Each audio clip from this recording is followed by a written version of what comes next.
Velkommen til Olivers Godnattimer Oplæsning.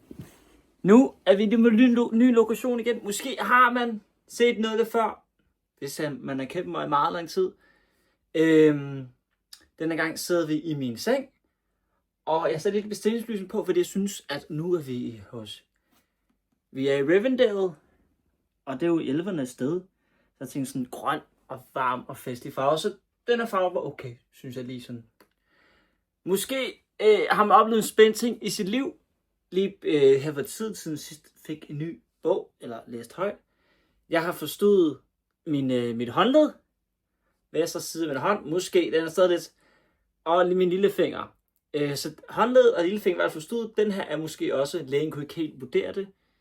Så ja, jeg er blevet bundet godt ind, og håber, at kære børn, I har det rigtig, rigtig godt. Nå. Vi skal læse videre, hvor vi sidst kom til. Nu skal jeg se om en gang, hvor vi fandt det. Vi var jo nået til bog 2, inde i bog 1, simpelthen.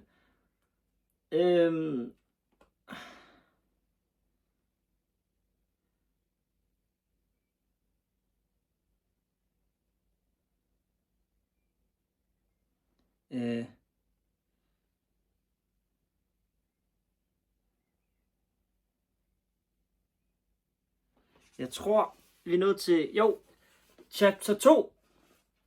The Council of Elrond. Jeg tror det her, hvor vi også får lov til at møde Gimli og Legolas og alle de andre der fra slænget. Så, nu læser vi bare. The Council, chapter 2. The Council of Elrond. Next day, Frodo woke early, feeling refreshed and well. He walked along the terraces above the loud flowing Brunnen and watched the pale, cool sunrise above the far mountains, and shine down slanting through the thin silver mist that drew upon the yellow leaves was glimmering, and the woven nets of gossamer twinkled on every bush. Sam walked beside him, saying nothing, but sniffing the air and looking every now and again with wonder in his eyes at the great heights in the east. The snow was white upon the peaks. On a seat cut in the stone beside a turn in the path, they came upon Gandalf and Bilbo, deep in talk. Hello! Good morning, said Bilbo. Jeg slog lige en prut. Said Bilbo, feeling ready for a great council? I feel we're ready for anything, answered Frodo. But most of all, I like to go walking today and explore the valley. I also like to get into those pine woods up there. He pointed very far up the side of Rivendell to the north. You must have a chance later. You must have a chance later, said Gandalf. But we cannot make any plans yet. There is much to hear and decide today. Suddenly, as they were talking, a single clear bell rang out. That is a warning bell of the Council of Elrond, cried Gandalf. Come along now. Both you and Bilbo wanted. Frodo and Bilbo followed the wizard quickly along the winding path back to the house behind them, uninvited and for the moment forgotten, trotted Sam. Gandalf led them to the porch where Frodo had found his friends the evening before. The light of the clear autumn morning was now glowing in the valley. The noise of bubbling waters came up from the flowing riverbed. Birds were singing, and some peace lay on the land. To Frodo, his dangerous flight and the rumors of the darkness growing in the world outside always in only the memories of a troubled dream. But the faces that were turned to meet them as they entered the grave, Elrond was there, and several others were seated in silence about him. Frodo saw Glorfindel and Gloin, and in the corner of a lone Strider was sitting, clad in his old travel-worn clothes again. Elrond drew Frodo to a seat by his side and presented him to the company, saying, Here's my friend. Here, my friends, is the Hobbit, Frodo, son of Drogo. Few have ever come hither through the greater peril, or on an errand more urgent. He then pointed out and named those whom Frodo had not met before. There was a young dwarf at Glóin's side, his son Gimli. Beside Glorfindel, there were several other counselors of Elrond's household, of whom Erestor was the chief, and with him was Galdor, an elf from the Grey Havens, who had come on an errand from Círdan, the shipwright. There was also a strange elf clad in green and brown, Legolas, a messenger from his father, Thranduil, the king of the elves of northern Mirkwood, and seated a little apart was a tall man with a fair and noble face, dark-haired and grey-eyed, proud and stern of glance. He was clothed and booted as if for a journey on horseback, and indeed though his garments were rich, and his cloak was lined with fur, they were stained with long travel. He had a collar of silver in which a single white stone was set. His locks were shorn about his shoulders. On a baldric he wore a great horn tipped with silver that now was laid upon his knees. He gazed at Frodo and Bilbo with sudden wonder. "Here," said Elrond, turning to Gandalf, "is Boromir, a man from the south. He arrived in the grey morning and seeks for counsel. I have bidden him to be present, for there his question will be answered." Det er jo Boromir i filmen jo, der siger det der, "One does not simply walk into Mordor." Han kigger sig ned. "One does not simply walk into Mordor." Og det er jo faktisk fordi, han sagde i interview, han aldrig kunne sin replik lige der. Så han havde sine replikker tippet fast på hans sko, så han lige kunne læse det en gang hver eneste gang. Og så blev det bare lidt til et meme. Nej, jeg mistede siden!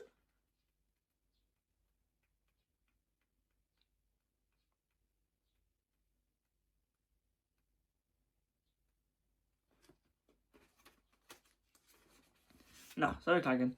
Not all that was spoken and debated in the council need not be told. Much was said of events in the world outside, especially in the south and in the white lands east of the mountains. Of these things Frodo had already heard many rumors, but the tale of Glóin was new to him. And when the dwarf spoke, he listened attentively. It appeared that amid the splendor of their works of hand, the hearts of the dwarves of the lonely mountain were troubled. "It is now many years," said Glóin. "There's a shadow this grin fell upon our poor people. Whence they came we did not at first perceive. Words began to be whispered in a secret, as that we are hemmed in a narrow place, and the greater wealth and splendor won't be found in the wide world. Some spoke of Moria, the mighty works of our fathers that are called in our own tongue Khazad-dûm, and they declared now at least we had the power and numbers to return." Glóin sighed. Moria, wonder of the northern world. Too deep we delved there, and woke the nameless fear. Long have its vast mansion laid empty since the children of Durin fled. But now we spoke of it again with longing, and yet with dread, for no dwarf has dared to pass the doors of Khazad-dûm. For many lives of kings save Thror only, and he perished. At least our Balin listened to the whispers and resolved to go, and though Dain did not give leave willingly, he took with him Orin and Oin, and many of our folk, and they went away south. That was nigh on 30 years ago. For a while we had news, and it seemed good. Messages reported that Moria had been entered and a great work begun there. Then there was silence, and no wonder has ever come from Moria since. Then about a year ago a messenger came to Dain, but not from Moria, from Mordor, a horseman in night, who had called Dain to his gate, the Lord Sauron or the Great.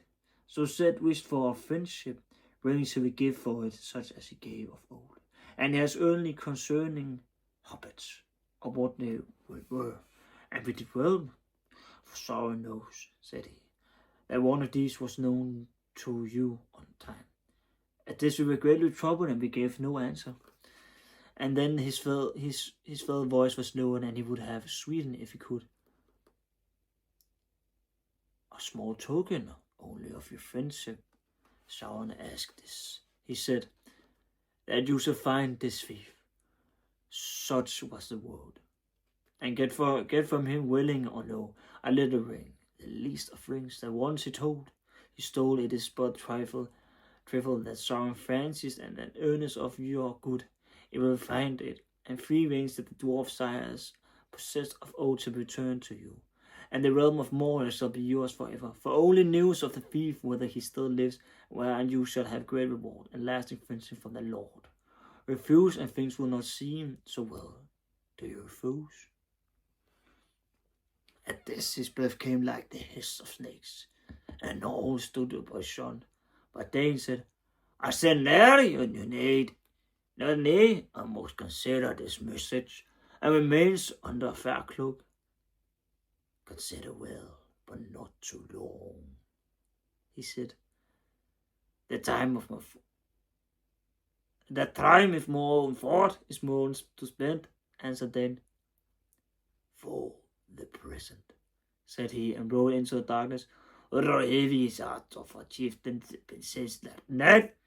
We need not to feel the voice of men to warn us that the voice he had both manners and deceit. For we knew already that the power that has retained in the mortal has not changed, and it were betrayed for us of us old. Thrice the messengers had returned, and had gone unanswered. The third and the last time, so he says, is soon to come before the ending of the year. And so I have been sent at last by Dane to warn Bilbo that he is sought by the enemy, and to learn, if may be, why he desires to string this least of rings. Also we crave the advice of Elrond. For the shadows we grows and draws nearer, we discover that the messenger had come along also to King Brand in Dale, and that he is afraid. We fear that he may yield already was carrying on his eastern borders. If we make no answers, the enemy may move many of his rule to assail King Brand, and Dane also. You have done well to come, as said Elrond. You will hear today all you need in order to understand the purpose of the enemy. There is naught that you can do, other than to resist with hope or without it, but you do not stand alone. You learn that your trouble is but part of the trouble of all the Western world. The ring, what shall we do with the ring, the least of rings? The trifle that Sauron fancies, that is a doom that we must deem. That is the purpose for which you are called hither. Called, I say, though I have not called you to me, strangers from distant lands, you may have come and are here met, in this very nick of time, and by chances as it may seem, yet it is no so believe rather that it is so ordered that we who sit here are none others, must now find counsel for the peril of the world. Now therefore things shall be only spoken that have been hidden from all but a few until this day. And first, so that all may understand what is the peril, the tale of the ring that has been told from the beginning even to this present. And I will begin the tale, though others shall end it. Then all listened with Elrond. In his clear voice spoke of Sauron and the rings of power, and the forging in the second age of the world long ago. A part of his tale was known to some there, but the full tale to none, and many eyes were turned to Elrond in fear and wonder as he told of the elven smiths of Eregion, and their friendship with Moria, and their eagerness for knowledge by which Sauron ensnared them. From that time he was not yet evil to behold, and he received his aid and grew mighty in craft, whereas he learned all their secrets and betrayed them, and fought secretly in the mountains of fire the one ring to be their master. But Celebrimbor was aware of him, and hid 3 which he has made, and there was a war, and the land was laid waste, and the gate of Moria was shut. Nu kommer der lige en nyt fun fact her. Celebrimbor er jo, hvis jeg var faktisk i tvivl om, var en reel Ringenes Herre-karakter. Fordi der er 2 spil, hvor det er, man spiller som Talion, som er en ranger of Gondor. Lidt ligesom Aragorn. Han kender faktisk Aragorn. Men det der med Talion her, han holder styr på tårnet her, det hele sammen med de andre rangers. Så historien foregår så på, at de så bliver angrebet af Saurons her og orkerne, hvor det så er, at han kommer i kontakt med en ring. fordi han ender faktisk med at hugge ringen er en narskuld, mener jeg. Og så er det så, at han får ringen her på, hvor hun så kommer i live igen. Hvor det er han så, at der er en, han så kontakt med, han kan faktisk komme i kontakt med Celebrimbor, som har lavet ringe her, de 3 ekstra ringe, som Talion så tager på. Og hvor det så nu er, at Talion nu her, han kan så lave, han er så kommer i liv igen og igen og igen på grund af ringen. Lidt ligesom Naraskus også kan, og ligesom så kan komme i liv igen og igen. Men den historie foregår faktisk før Hobbiten, mener jeg, eller så er det før Ringenes Herre. Jeg mener faktisk, den foregår før Hobbiten, nogle 100 år før. Men stadigvæk voldsomt usamme univers selvfølgelig jo. Hvor det så er nu, at Talion, han skal redde verden. Altså han skal prøve at redde Mordor. Altså han prøver at besejre Sauron og det hele, men i sidste ende, det kan han ikke. Men undervejs, så fandt han ud af, ved hjælp af Celebrimbor, som er Elrond her, han vil jo bare gerne virkelig dræbe Sauron. Og han vil bare virkelig, og det vil Talion egentlig også godt. Men jeg tror, at Celebrimbor er lidt med sådan, han er meget direkte, hvor Talion er en ranger, han er med at snige og det hele. Så Celebrimbor får mere og mere over sig til at være ved nådesløs brutal mand, og glemmer lidt, han skal hævne sin familie. Så det han så nu kan, det er så, at han kan overtage orker, selve orkerne, hvor det ender med, at de får sådan en brandmærke ind i ansigtet, og kommer under hans kontrol. Så nu lader han en kæmpe hær imod Saurons hær. Hvor den så er kaldt for ikke længere Talion, men for The Bright Lord. Fordi når orkerne, de ser ham ikke, de ser ikke Talion. Når det er de overtaget, de ser kun Elrond her. Celebrimbor, The Bright Lord, og han viser som et lys og det hele. Og når han er så i kontakt, når han snakker, så bliver hele verden ligesom sort, ligesom når Frodo tager ring på, alt bliver sort rundt om ham, og kan se livskik. Så det er samme måde her, orkerne nu kan se, fordi han så går ind og inficerer deres hjerner med at brænde den. Deres hjerner er faktisk næsten direkte. Og det synes jeg ikke er særlig fedt. Så han sender mange af sine specielle orker afsted, og nu Nazguls. Og nu kommer så ud det punkt, hvor det er så, at Talion og Celebrimbor, de står med, nu kan vi faktisk endelig tage livet af Sauron og det hele. Men det konsekvensen har så, at så vil flere millioner mennesker, der dør. Fordi det er noget med, ja, det ved jeg ikke grund, men noget med nogle millioner mennesker dør. Og det kan Talion ikke leve med, fordi han bare kan redde så mange som muligt, men Celebrimbor er bare sådan, jeg skal bare dræbe Sauron. Så det ender med, at Celebrimbor i hans spøgelsesånd får ring flået af Talion. Altså en som styrer ring, selvom han død helt og stadig spøgelsens ånd. En Nazgul tager den så på, så den har 2 ring nu på. Talion, han var stadig ved at dø, fordi det eneste faktisk om live, det var faktisk, at da hans blev skåret over, han fik en ring på, det som kunne ham live. Ellers ville han faktisk dø af blod med konstant. Men det kan han jo ikke, fordi ja, han har ring på. Så det sker, så der han tager en anden Nazgul og hugger den, dræber på den, og så dens finger på. Nu er Talion ikke længere The Bright Lord, nu er han faktisk næsten teknisk set en Nazgul, der er mere, ligesom Frodo kunne have blevet, og Bilbo kunne have blevet, også til en Nazgul. En slave for The Dark Lord. Sauron. Og ja, så det handler ligesom om, til sidst, at nu måske enten bliver til en Dark Lord, eller ikke til en Dark Lord, Nazgul eller ej. Hvor Celebrimbor ved mig heller ikke, hvad der sker der, fordi han bliver også i kontakt med en anden elver, der bare gerne bruger hans kræfter også, og det hele, og hun har noget, ja. Meget spændende historie, meget fed, hvis man går i Ringenes Herre, meget virkelig god, meget godt gameplay.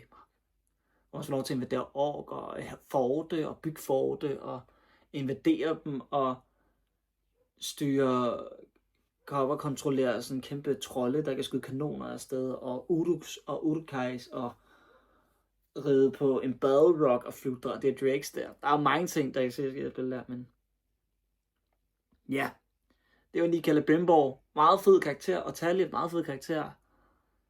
Men man skal jo ikke spille spillene. Shadow of Mordor, det er det første, og så Shadow of War er det næste. Kan klart anbefales. Ja, så skal vi læse videre. Then through all the years that followed, he traced the ring, but since that history is elsewhere recounted, even as Elrond himself set it down in his books of lore, it is not here recorded. For it is a long tale full of deeds, great and terrible, and briefly though. Elrond spoke, the sun rode up the sky, and the morning was passing ere he ceased. Of Numenor he spoke, its glory and its fall, and the return of the kings of men to the middle earth. And of the depths of the sea, born up the winds of storm. Ja, det var så faktisk talermæssigt gør, at mennesket kunne leve igen. Ja. Then Elendil, the tall and his mighty sons, Isildur and Anarion, became great lords at the north realm they made in Arnor, and the south realm in Gondor. Yeah, Gondor and a range of Gondor, Italian, above the mouth of Anduin, but Sauron realm in Gondor above the mouth of Anduin. But Sauron of Mordor assailed them, and they made the last alliance of elves and men, and the hosts of Gil-galad and Elendil were mustered in Arnor. Thereupon Elrond paused a while and sighed. I remember well the splendor of their banners, he said. It recalled to me the glory of the elder days and the host of Beleriand. So many great princes and captains were assembled, yet not so many, not so fair as when Thangorodrim was broken, and the elves deemed that evil was ended forever, and it was not so. You remember? Said Frodo, speaking his thoughts aloud in astonishment. But I thought he stamped as Elrond turned towards him. I thought that the fall of Gil-galad was a long age ago. So it was indeed, answered Elrond gravely. But my memories reached back even to the elder days. Arendil was my sire, who was born in Gondolin before its fall, and my mother was Elwing, daughter of Dior, son of Luthien of Doriath. I have seen 3 ages in the west of the world, and many defeats and many fruitless victories. I was the herald of Gil-galad and marched with his host. I was at the battle of Dagolad before the Black Gate of Mordor, where we had the mastery of the spear of Gil-galad and the sword of Elendil, Aeglos and Narsil. Notwithstanding, it beheld the last combat on the slopes of Orodruin, where Gil-galad died and Elendil fell and Narsil broke beneath him. But Sauron himself was overthrown, and Isildur cut the ring from his hand with the hilt shard of his father's sword, and took it for his own. And this the stranger Boromir broke in, so that it is what become of the ring, he cried. If ever such a tale was told in the south, it has long been forgotten. I have heard of the great ring of him that we do not name, but we believe that it perished from the world in the ruin of his first realm. Isildur took it. That is tiny indeed. Men er det ikke den samme ring, som Bilbo får, den Isildur tager? Er det ikke det? Som Frodo så får? Og Gollum? Og Smigel? Alas, yes, said Elrond. Isildur took it and should not have been. It should have been cast into Orodruin's fire, nigh at hand where it was made. But few mark what Isildur did. He alone stood by his father in the last mortal contest, while Gil-galad only Círdan stood. And I, but Isildur, would not listen to a counsel. This I will have as a very guilt for my father and my brother, he said, and therefore whether we would or no, he took it to treasure it. But soon he was betrayed by it, took his death, and soon it is named in the north Isildur's bane. Yet death made was better than what else might have befallen him. Only to the north did these tidings come, and only to a few small wonder it is that you have not heard them. Boromir, from the ruin of the Gladden fields, where Isildur perished, 3 men only came ever back over the mountains after long wandering. One of these was Otar, the Esquire of Isildur, who bore the shards of the sword of Elendil, and he who brought them to Valinor, the heir of Isildur, who being but a child had remained here in Rivendell. But Narsil was broken and is like extinguished, and this has not yet been forged again. Fruitless did I call the victory of the last lines, not wholly so, yet I did not achieve its end. Sauron was diminished but not destroyed. His ring was lost but not unmade. The dark tower was broken, but his fountains were not. Removed from they were made with the power of the ring, and while it remains they will endure. Many elves and many mighty men, and many of their friends had perished in the war. And Arion was slain, and Isildur was slain, and Gilgalad and Elendil were no more. Never again shall there be any such league of elves and men, for men multiply, and the firstborn decrease, and the two kindreds are estranged. And ever since that day the race of Numenor has decayed, and the span of their years has lessened. In the north, after the war and the slaughter of the gladden, fields of the men of Westernese were diminished, and the city of Anuminas beside Lake Evendim fell into ruin, and the heirs of Valentir removed and dwelt at Fornost, and the nigh north downs, and that now is too is desolate. Men call it Dead Man's Dyke, and they fear no tread there, for the folk of Arnor dwindle, and their foes devour them, and the lordship passed, leaving only green mounds and the grassy hills. In the south the realm of Gondor long endured, and for a while its splendor grew, recalling somewhat of the might of Numenor ere it fell.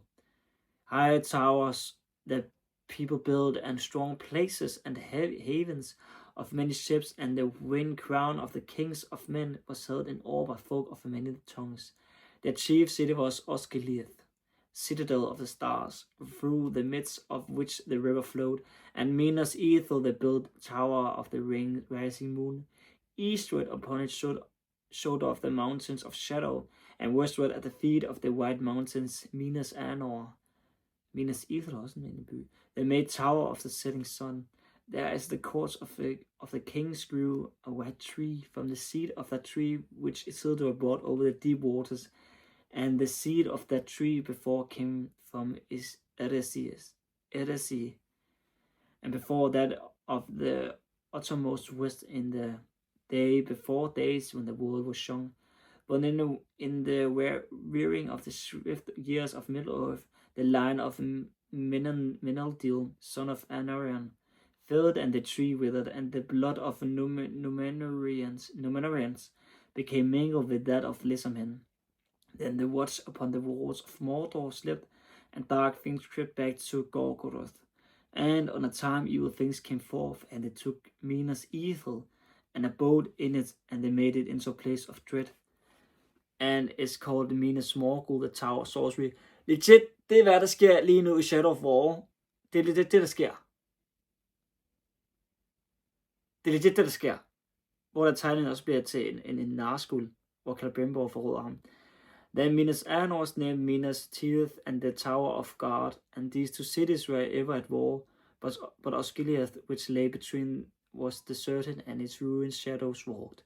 So it has been for many years of men, but the lords of Minas Tirith still fight on defying our enemies, keeping the passage of the river from Argonath to the sea, and now that part of the tale that I should tell is drawn to its close. For in the days of Isildur, the ruling of Ring passed out all knowledge, and the free were released from his dominion. But now, in this latter day, there are in peril once more. For to our sorrow, and the one has been found. Others shall speak of its finding, for it in that I played a small part. He sees but once Boromir stood up, tall and proud, before them. Give me leave, give me leave, Master Elrond, said he, first to say more of Gondor, for verily from the land of Gondor I am come, and it will be well for all to know what passes there, for few at thee know of our deeds, and therefore guess little as their peril, if we should fail at last. Believe not that in the land of Gondor the blood of Numenor is spent, not all in pride and dignity forgotten, but our value in the wild folk of the east are still restrained, and the terror of Morgul kept at bay, and thus alone are peace and freedom maintained in the land behind us, bulwark of the west, but the passages of the river should be worn what then? Yet that hour maybe is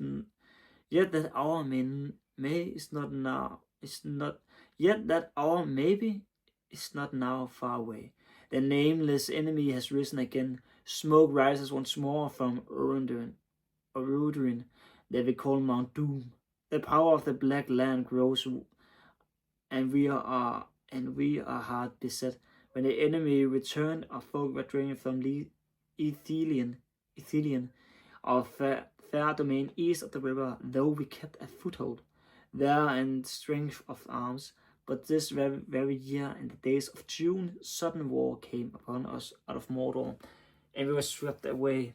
We were outnumbered, for Mordor has allied itself with the Easterlings, and the cruel hardened him. But it was not by numbers they were defeated. A power was there we have not felt before. Some said it could be seen like a great black horse man, a dark shadow under the moon. Where he came, a madness filled our foes, but fear fell on our boldest, so that horse and man gave way and fled. Only a remnant of our eastern force came back, destroying the last bridge that still stood amid the ruins of Osgiliath. I was in the company that held the bridge until it was cast down behind us. 4 only were saved by swimming, my brother and myself and 2 others. But still we fight on, holding all the west shores of Anduin. And those who shelter behind us give us praise, if ever they hear our name, much praise but little help, only from Rohan. Nor will any men write to us when we call. In this evil hour I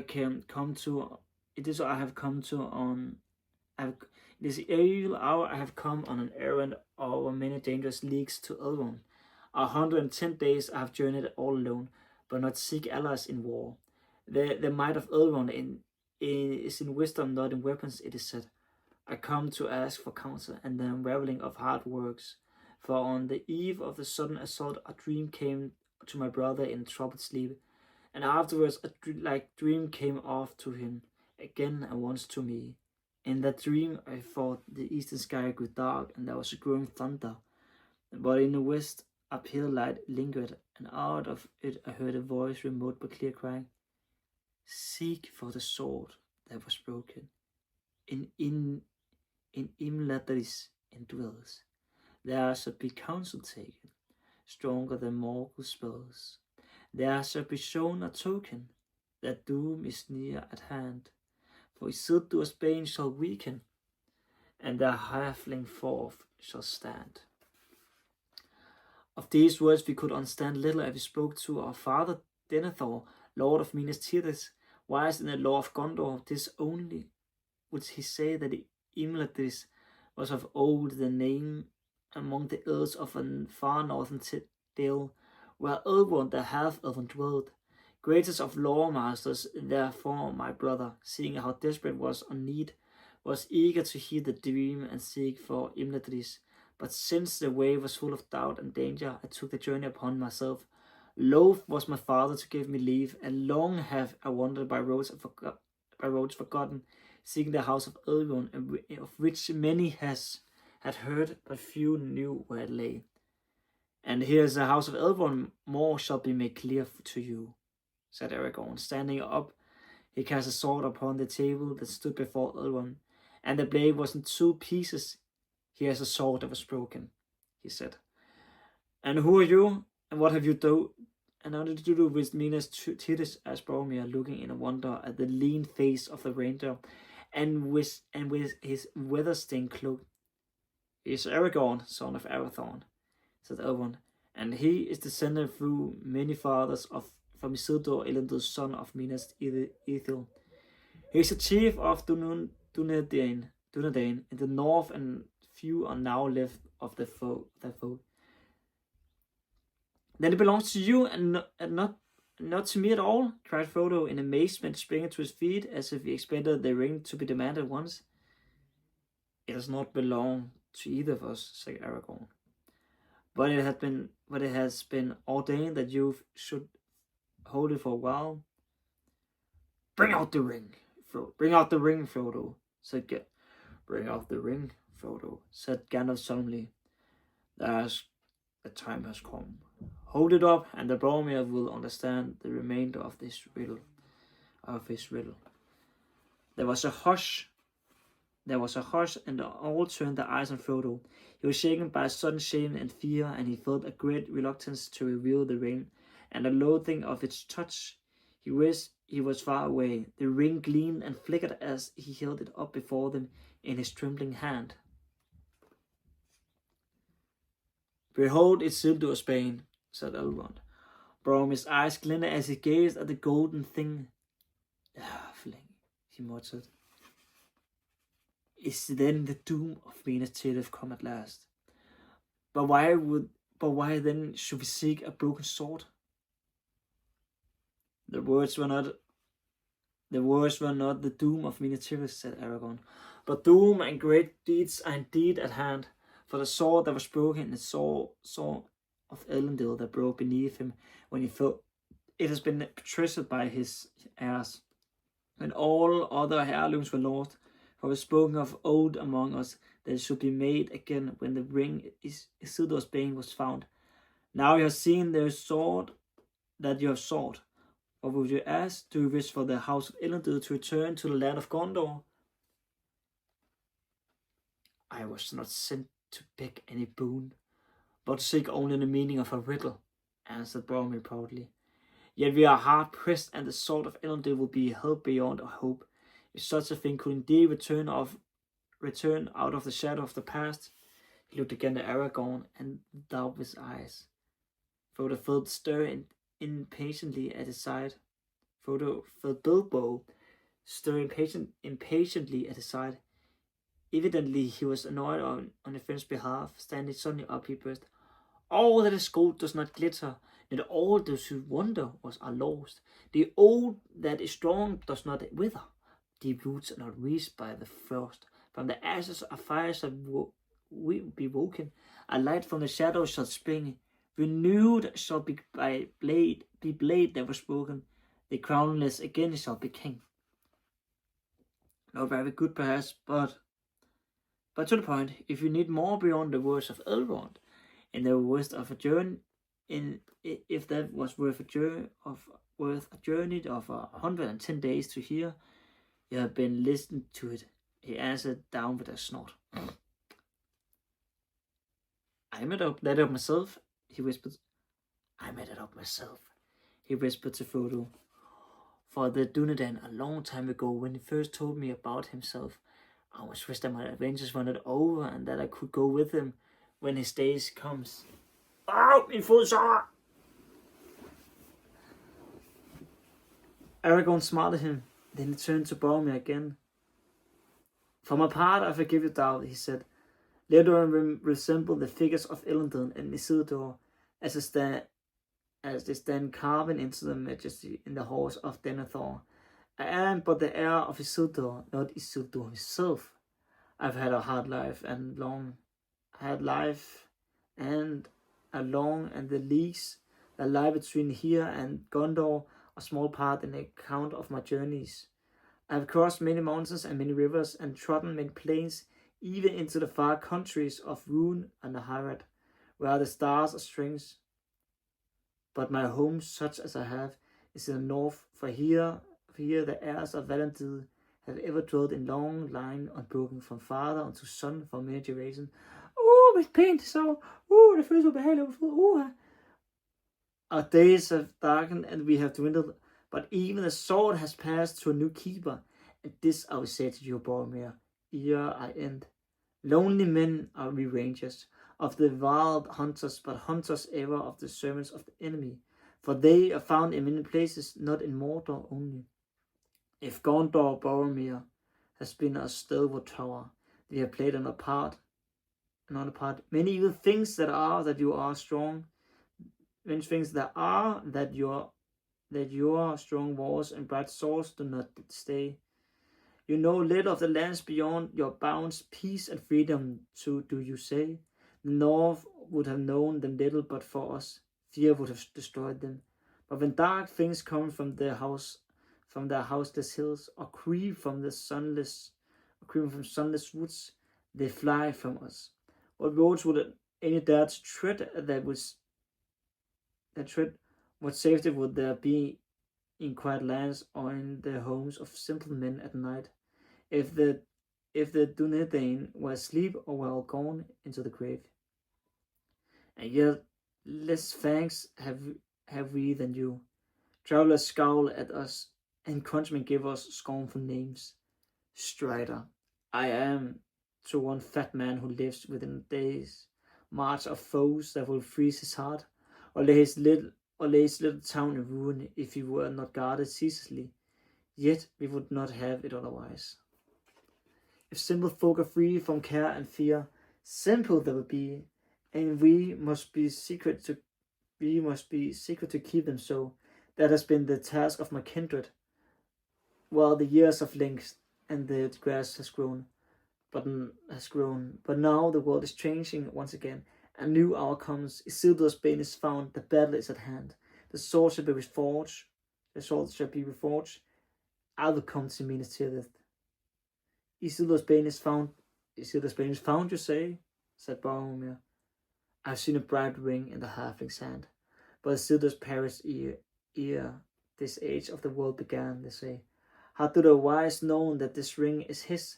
And now has it passed down the years until it brought hither by so strange a messenger that should be told, said Elrond. But not yet, I beg, master, cried Bilbo. Said Elrond. That has not been told, said Elrond. But not yet, I beg, master, cried Bilbo. Already the sun is climbing to noon, and I feel the need of something to strengthen me. I had not named you, said Elrond, smiling, but I do so now. Come, tell us your tale, and if you have not yet cast your story into the verse, you may tell it in plain words. The briefer, the sooner shall you be refreshed. I will, said Bilbo.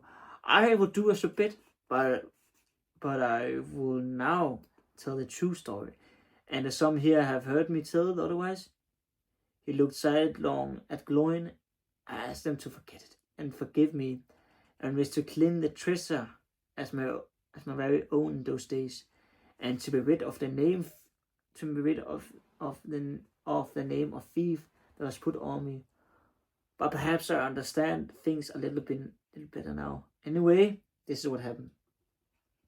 To some there, Bilbo's tale was totally new, and they listened with amazement, while the old hobbit, actually not at all displeased, recounted his adventures with Gollum at full length. He did not omit a single riddle.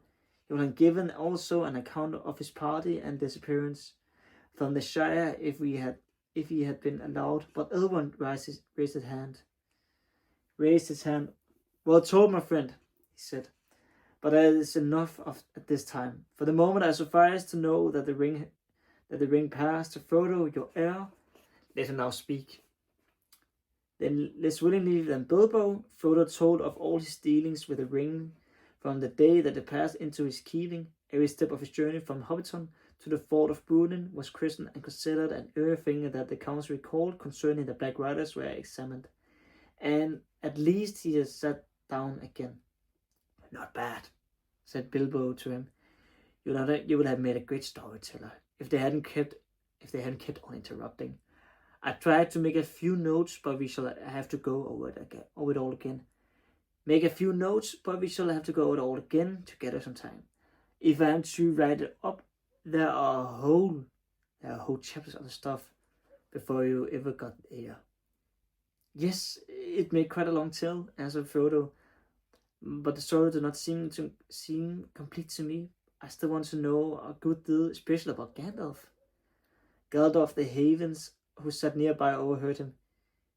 You speak for me also, he cried, and turning to Elrond, he said, the wise may have a good reason to believe that the halfling's trove is indeed the great ring of great ring of long debate.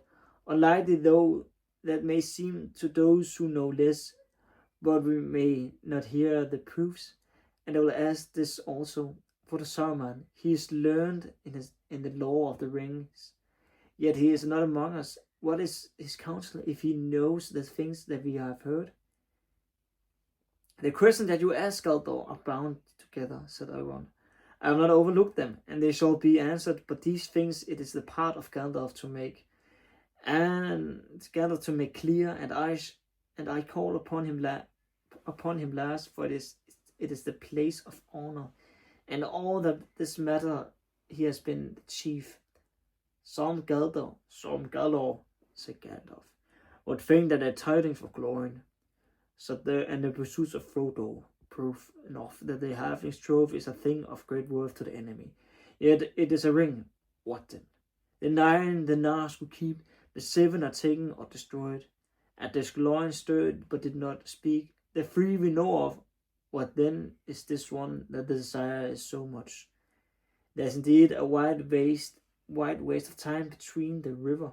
As did a wide waste between the river and the mountains, between the laws and the findings, but the gap in the knowledge of the wise had been filled at last. Yet too slowly, for the enemy has been close behind, closer even than I feared, and well, it is not until this year, this very summer, it seems did he learn the full truth.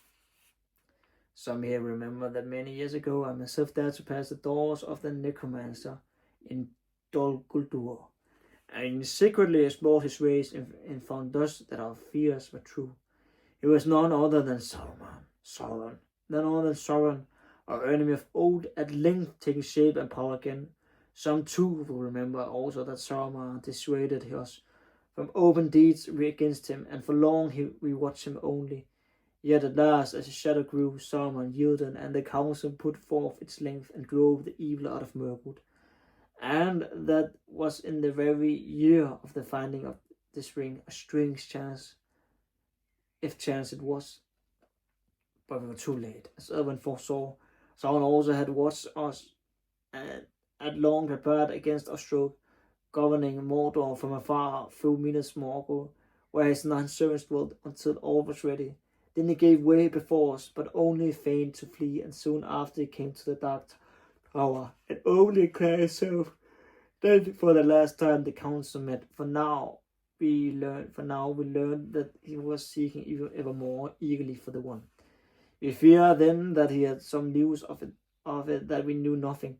But Saruman said nay, and repeated what he had said to us before, that the one would never again be found of Middle-earth. At the worst, said he, our enemy knows that at the worst, said he, our enemy knows that we have it not, and that is all, and it is still lost. That it still is lost. But what was lost many years yet be found. He thinks, fear not, hope his soul would cheat him. Have I not earnestly studied this matter into undoing the great it fell, and long ago while Sauron slept it was rolled down the river to the sea. There let it lie until the end. Gandalf was silent, gazing eastward from the porch to the far peaks of the misty mountains whose great roots the peril of the world had so long lain hidden. He sighed. There I was at fault, he said. I was lulled by the words of Saruman the Wise, but I should have sought for the truth sooner, and the power would now be less. We were all at fault, said Elrond, but for your vigilance, the darkness maybe will always be upon us. But say on. From the first my heart misgraved me, against all reason that I knew, said Gandalf, and I desired to know how this thing came to Gollum, and how long he had possessed it. So I set a watch for him, guessing that he would ere long come forth from his darkness to seek for his treasure. He came, but he escaped and was not found. And then alas, I let the matter rest, watching and waiting only, as we had too often done. Time passed with many cares until my doubts were awakened again to sudden fear, whence came the hobbit's ring. What if May was true? What if my fear was true? Should be done with it. Those things I must decide, but I speak yet of my dread to none, knowing the peril of an untimely whisper if it went astray. In all the long wars with the Dark Tower, treason has ever been our greatest foe. That was 17 years ago. Soon I became aware that spires of many sorts, even beasts and birds, were gathered around the shire, and my fear grew. I called for the help of the Dunedain, and their watch was doubled, and I opened my heart to Aragorn, the heir of Isildur. And I, said Aragorn, concealed that we should hunt for Gollum, too late though it may seem, and since it seemed fit that Isildur's heir should labor to repair Isildur's fault, I went with Gandalf on a long and hopeless search. Then Gandalf told how they had explored the whole length of Wilderland, down even to the mountains of Shadow and the fences of Mordor. There we heard a rumor of him, and we guessed that he dwelt there long in the dark hills. But we never found him, and at last I despaired, and then in my despair I thought again of a test that might make the finding of Gollum unneeded. The ring itself might tell if it were the one. The memory of words and at the council came back to me. Words of Saruman half heeded at the time. I heard them now clearly in my heart. The 9, the 7th, and the 3, he said.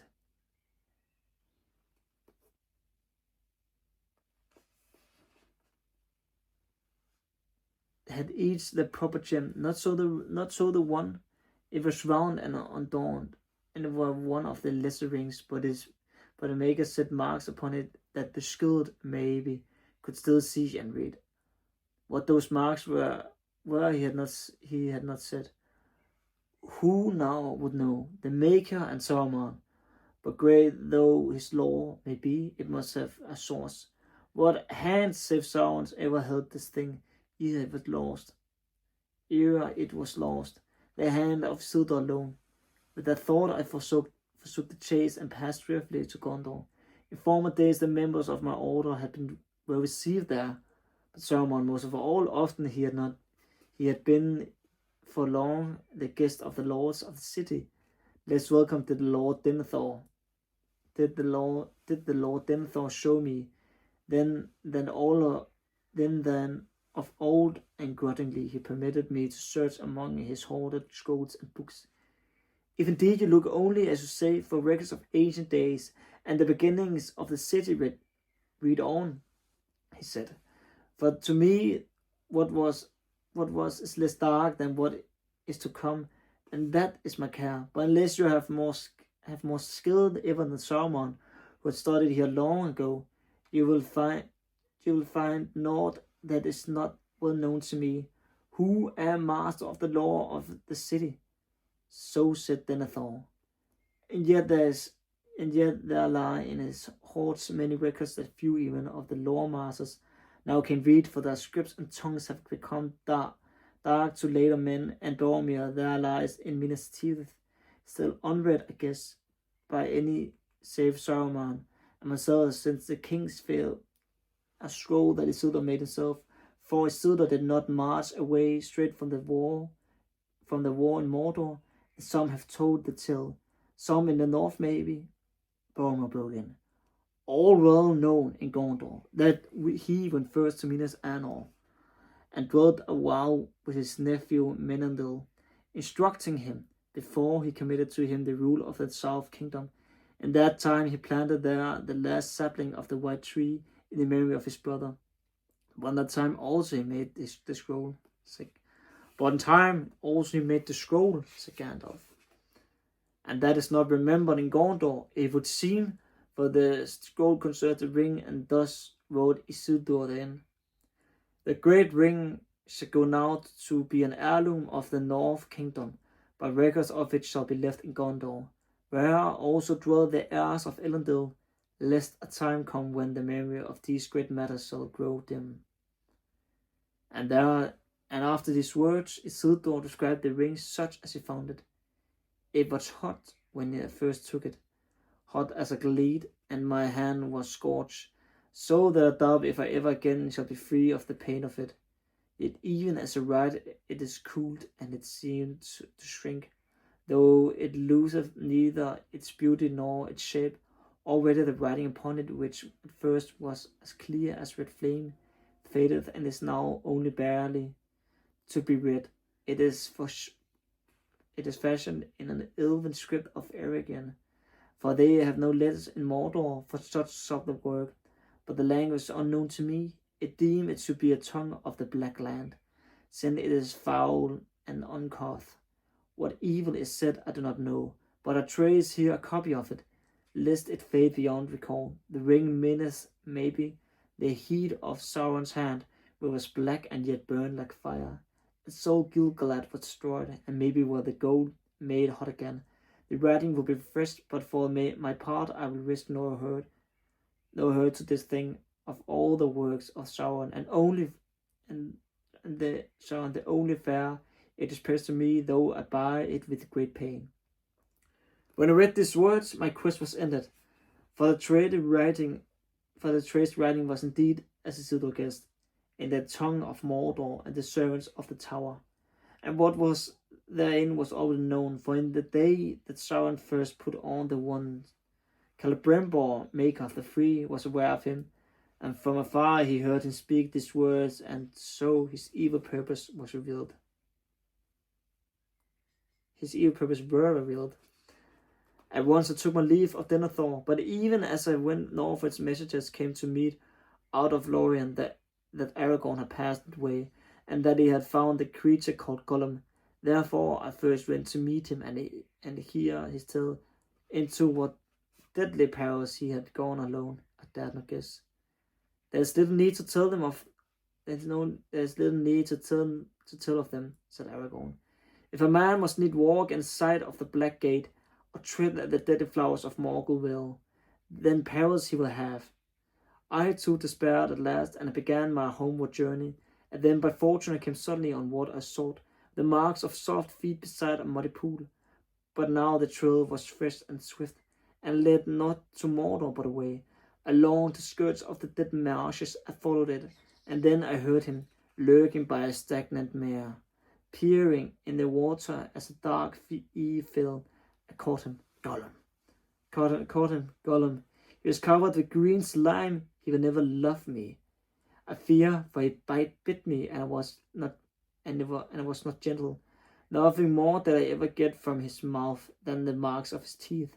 I deemed it the worst part of all my journey, the road back, watching him day and night, making him walk before me with a halter on his neck, gagged until he was tamed by a lack of drink and food, driving ever towards the Mirkwood.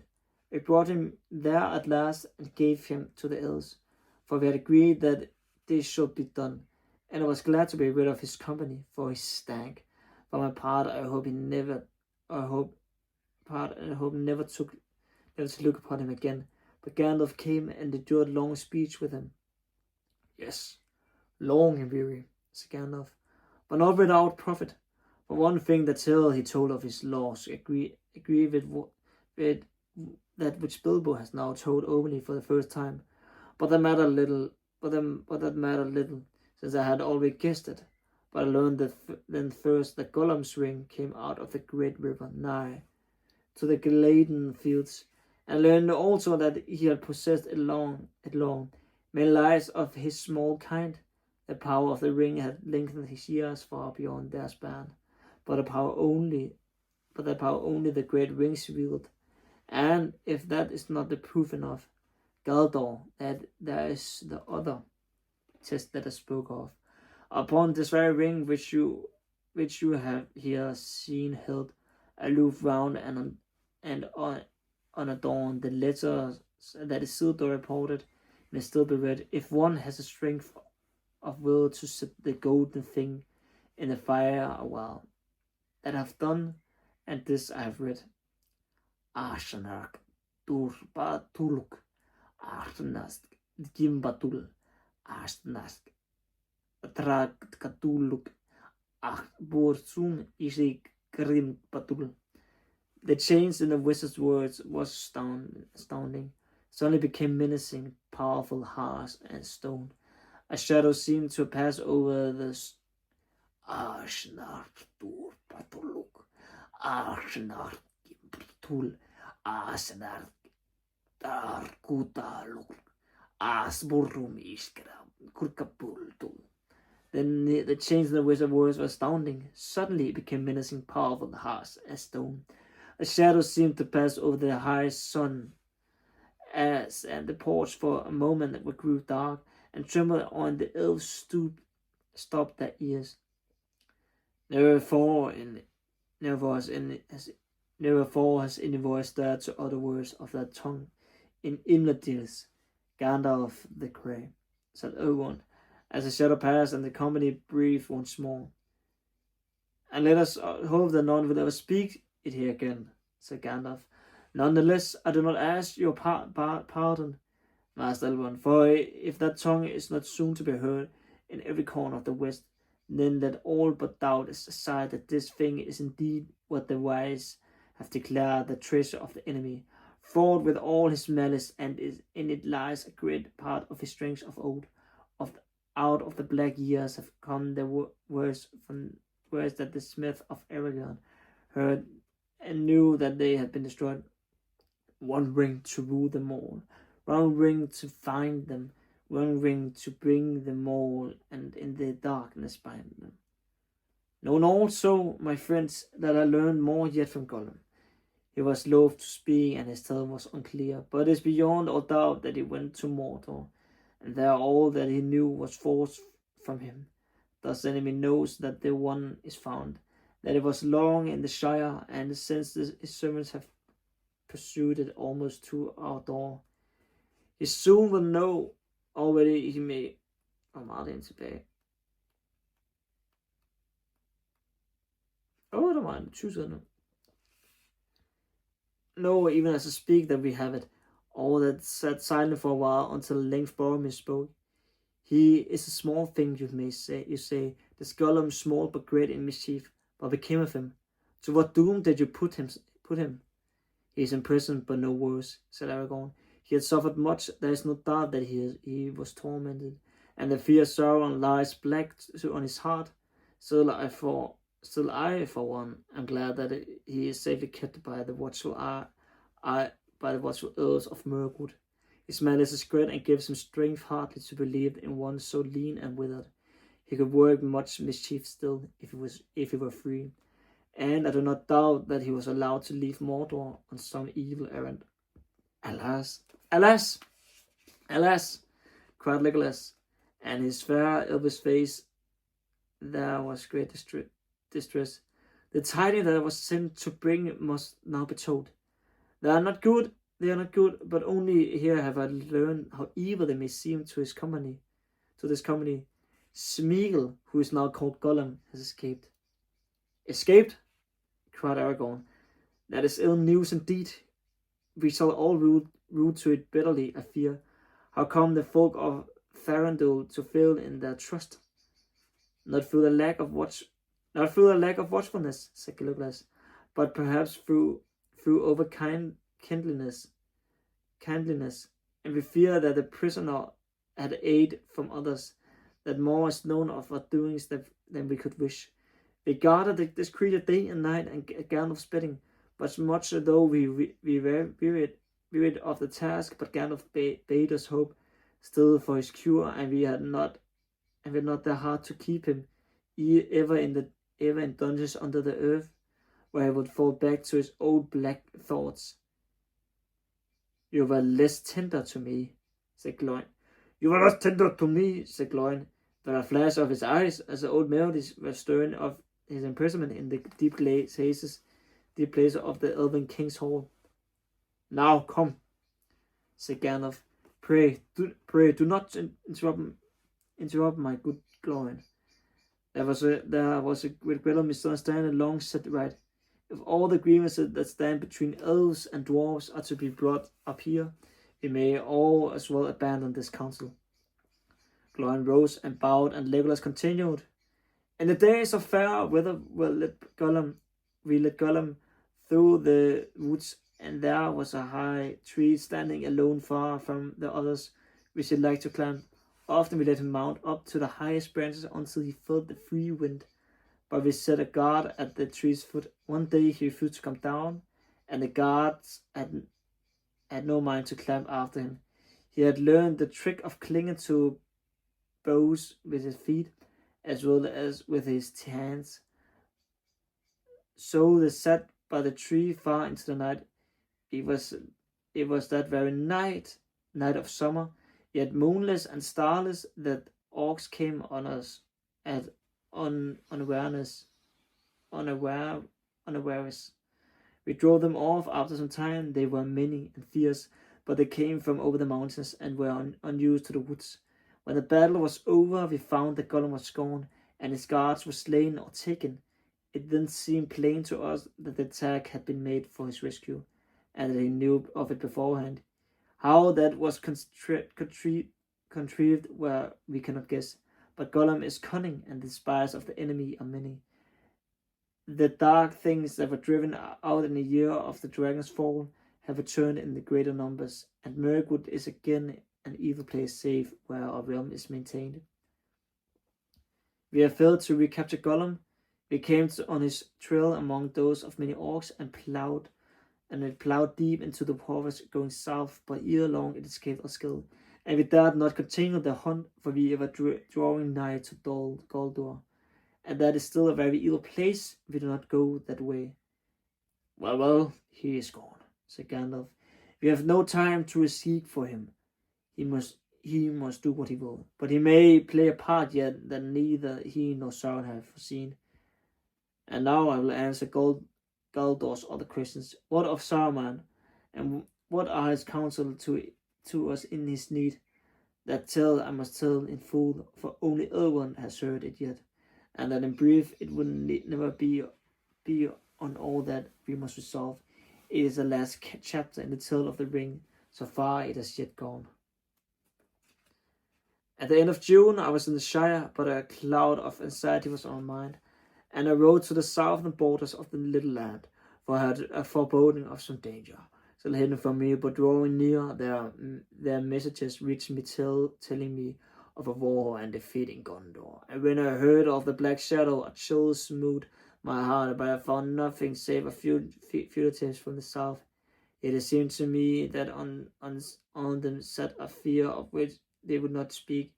I turned then east and north, a journeying along the Greenway, and not far from Bree I came upon a traveller, sitting on a bank beside the road with his gazing horse beside him. It was Radagast the Brown, who had one time dwelled at Roxgobel, near the borders of Mirkwood. He is one of my order, Radagast, but I have not seen him for many years. Gandalf, he cried, I seek you, but I am strange in these parts, and all I knew was that you might be found in a wild region with the uncouth name of Shire. Your phone was correct, I said, but not put in that way. If you meet any of the inhabitants, you are near the borders of the Shire now. And what do you want with me? It must be pressing. You were never a traveller unless driven by a great need. I have an urgent errand, he said. My news is evil. And then he looked about him, and if the hedges might have ears. Nah, schools, he whispered. The 9 are abroad again. They have crossed the river secretly and are moving westward. They have taken the guise of riders in black. I knew then what I had dreaded without knowing it. The enemies must have some great need or purpose, said Radagast. But what is that marks him look to these distant and desolate parts? I cannot guess. What do you mean? Said I. I have been told that whether they go to the riders ask for news of a land called Shire. The Shire? I said. But my heart sank, for even the wise might fear to withstand the 9 when they are gathered together under their felled chieftain, a great king and sorcerer. He was of old, and now he wields a deadly fear. Who told you, and who sent you? I asked. Saruman the Wise, said Radagast, and he told me to say that if you feel the need, he will help you, but I must seek his aid at once, or it will be too late. And that message brought me hope, for Saruman the Wise is the greatest of my order. Radagast is, of course, a worthy wizard, a master of shapes and changes of hue, and he has much lore of herbs and beasts, and birds are especially his friends. For Saruman has long studied the arts of his friends, but Saruman has long studied the arts of the enemy himself, and thus we have often been able to forestall him. It was by the devices of Saruman that we drove him from Dol Guldur. It might be that he had found some weapons that would drive back the nine. I'll go to Saruman, I said. Then you must go now, said Radagast, for I have been wasting time in looking for you, and days are running short. I was told to find you before midsummer, and that is now here. Even if you set out from this spot, you will hardly reach him before the nine discover the land that seek. I myself shall turn back at once. And with that he mounted and would have ridden straight off. Stay a moment, said I. We need your help and the help of all things that we give it. Send out messengers to all the beasts and birds that you are friends. Tell them to bring news of anything that bears on this matter to Saruman and Gandalf. Let messages be sent to Orthanag. I will do that, he said, and rode off as if the nine were after him. I could not follow him then and there. I had ridden very far already that day, and I was weary as my horse, and I needed to consider matters. I stayed the night in Bree and decided that I had no time to return to the Shire. Never did I make a greater mistake, however. I wrote a message to Frodo and trusted to my friend the innkeeper to send it to him. I rode away at dawn, and I came at long last to the dwelling of Saruman, that is far south in Isengard, in the end of the misty mountains, not far from the gap of Rohan.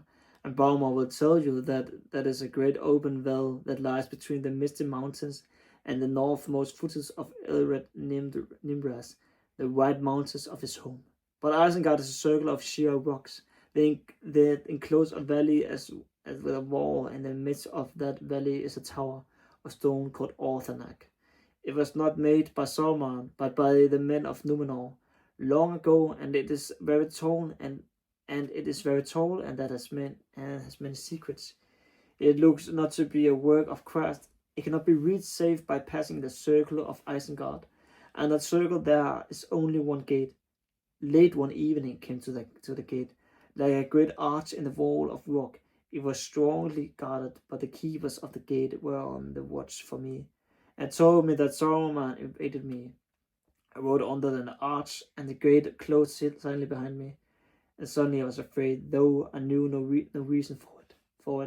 But I rode to the foot of Orthanag and came to the stair of Saruman, and there he met me and led me up to his high chamber. He wore a ring on his finger. So you have come, Gandalf, he said to me gravely, but his eyes that seemed to be a white light, as if a cold laughter was in his heart. Yes, I've come. And I said, I've come for your aid, Saruman the White. And that title seemed to anger him. Have you indeed, Gandalf the Grey? He scoffed. For aid, it has seldom been heard of the Gandalf the Grey sought for it. For aid, one so cunning and so wise, wandering about the lands, and concerning himself in every business, whether it belongs to him or not. I looked at him and wondered. But if I am not deceived, said I, things are now moving in which will require the union of all our strength. That may be so, he said. But I thought it's late. Aid in coming to you. How long, I wonder, have you concealed from me, the head of the council, a matter of greatest important? What brings you now from your lurking place in the Shire? The night have come forth again, I answered. They have crossed the river, so Radagast said to me. Radagast the Brown, laughed Saruman. And he has no longer concealed his scorn. Radagast the bird-taker, Radagast the simple, Radagast the fool. Yet he had just the wit to play the part that I set him. For you have come, that was all the purpose of my message. And here you will stay, Gandalf the Grey, and rest from journeys, for I am Saruman the Wise, Saruman the Ringmaker, Saruman of many colors. I looked then and saw that his robe, which had seemed white, were not so, but were woven of all colors. If he had moved, they shimmered and changed hue, so their eye was bewildered. I like white better, I said. White, he sneered. It serves as a beginning. White cloth may be dyed, the white page can be overwritten, and the white light can be broken. In which case it is no longer white, said I, and he then and he that breaks a thing to find out what has left the path of wisdom. You do not seek to speak to me as to one of the fools that you have take for friends, said he. I have not brought you hither to be instructed by you, but to give you a choice. He drew himself open up then and began to declaim as if he were making a speech long rehearsed. The elder days are gone, the middle days are passing, the younger days are at hand. The word of men which we must rule, we must have the power to order all things as we will, for the good which only wise can see. And listen, Gandalf, my old friend and helper, he said, coming near and speaking now in a softer voice. I said we, for we it may be, for you would join with me. And no power is rising against it. The old allies and policies will not avail us all. There is no hope left in Elves or undying Numenor. This is then one choice for you before us we may join with. That power, it would be wise, Gandalf. There's hope that we want. There's hope that way. Its victory is at hand, and then there'll be rich reward for those that aided it, and the power grows. It proved friends will also grow, and the wise such as you and I may with patience come at last to direct its course, to control it. We can bide our time, we can keep our thoughts in our hearts, deploying maybe evils done by the way, but approving their high and ultimate purpose, knowledge, rule, order, all things that we have so far striven in vain to accomplish, hindered rather than held by a weak or idle friends. There need not be, there would not be, and will change in our designs, only in our means. Saruman, I said, I've heard speeches of this kind before, but only in the mouths of emissaries sent from Mordor to deceive the ignorant. I cannot think that you brought me so far only to reveal my ears. He looked at me sidelong and paused a while, considering. Well, I see that this wise course does not commend itself to you, he said. Not yet, not if some better way can be contrived. He came and laid his long hand on my arm. And why not, Gandalf? He whispered. Why not the ruling ring? If we could command that, then the power would pass to us. That is in truth why I brought you here. For I have many eyes in my service, and I believe that you know whether this precious thing in our lives. It is not so, or why do the nine ask for the Shire? And what is your business there? He said. This is a lot which he could not conceal shone suddenly in his eyes. Saruman, I said, standing away from him. Only one hand at a time can wield the one, and you know that well. I don't trouble to say we, but I would not give it. May I would not give even news of to you. Now that I learned your mind, you were head of the council, but you have unmasked yourself at last. Well, the choices are, it seems, to submit to someone or to yourself. I will take neither. Have you others to offer? He was cold now and paralyzed. Yes, he said. He said, I do not expect you to show wisdom, even in your own behalf, but I gave you the chance of aiding me willingly, and so saving yourself much trouble and pain. The third choice is to stay here until then. Until the end? Until what end? Until you reveal to me whether the one may be found. I may find means to persuade you, or until it is found in your despite, and the ruler has time to turn lighter matters, to devise, say, a fitting reward for the hindrance and insolence, Gandalf the Grey. That may not prove to be one of the lighter matters, said I. He laughed at me, for my words were empty, and he knew it. They took me, and they set me alone on the pinnacle of the Orthanag, in the place where Saruman was accustomed to watch the stars. There is no descent save by a narrow stair of many thousand steps, and the valley below seems far away. I looked on it and saw that whereas I had once been green and fair, it was now filled with pits and forges. Wolves and orcs were housed in Isengard, for Saruman was mustering a great force on his own account, in value of Sauron, and not in his service yet. Over all his works a dark smoke hung and wrapped itself about the sides of Orthanag. I stood alone on an island in the clouds, and I had no chance of escape. And many days were bitter, and my days were bitter. I was pierced with cold, and I had but little room in which to pace to and fro, brooding on the coming of the riders to the north.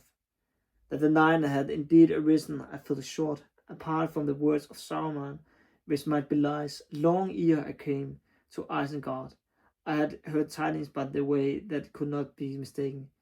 Fear was ever in my heart for my friends in the Shire, but I still had some hope. A hope that Frodo had set forth at once, as my letter had urged, and that he had reached Rivendell before the deadly pursuit began. And both my fear and my hope proved ill-founded. For my hope was founded on a fat man in Bree, and my fear was founded on the cunning of Sauron. But fat men who sell ill have been called to answer, and the power of Sauron is still less than fear it makes it. But in the circle of Isengard, trapped and alone, I was not easy to think that the hunters before whom all have fled or fallen would falter in the Shire far away. I saw you, cried Frodo. You were walking backwards and forwards, the moon shone in your hair. Gandalf paused, astonished, and looked at him. It was only a dream. I looked at him. It was only a dream, said Frodo. But as suddenly came back to me, I had quite forgotten it. I came some time ago, after I left the Shire, I think. Then it was late in coming, said Gandalf. As you will see, I was in an evil plight, and those who know me will agree, and that I have seldom been in such need, and do not bear such misfortune. Well, Gandalf the Grey caught like a fly in a spider's treacherous web. Yet even the most suitable spiders may leave a weak thread. At first I feared Saruman no doubt intended that Radagast had also fallen, yet I caught no hint of anything wrong in his voice or in his eyes at our meeting. If I had, I should never have gone to Isengard, or I should have gone more warily. So Saruman guessed, and he had concealed his mind and deceived his messenger. It would have been useless in the case to try and win over the honest Radagast to treachery. He saw me in good faith, and so persuaded me. That was undoing a Saruman's plot. For Radagast knew no reason why he should not do as I asked, and he rode away towards Mirkwood, where he had many friends of old, and the eagles of the mountains went far and wide. And they saw many things, the gathering of wolves and the mustering of orcs, and the 9 riders going hither and thither in the lands, and they heard news of the escape of Gollum, and they sent a messenger to bring these tidings to me. So it was that when summer worn, there came a night of moon and grey here. The wind lord swept of the great eagles came unlooked for to Orthanag, and he found me standing on the pinnacle. Then I spoke to him, and he bore me away before Saruman was aware. I was far from Isengard, ere the wolves and orcs issued from the gate to pursue me. How far can you bear me? I said to Gwaihir. Many leagues, said I, but not to the ends of the earth I was sent to bear tidings to burdens. Then I must have a steed on land, I said, and a steed surpassing swift, for I have never had such need of haste before. Then I will bear you to Edoras, where the Lord of Rohan sit in his horse, he said. But that is not very far off, and I was glad for in the Riddermark of Rohan, the Rohirrim, the horse lords dwell, and there are no horses like those that are bred in that great vale between the misty mountains and the white. Are the men of Rohan still to be trusted, do you think?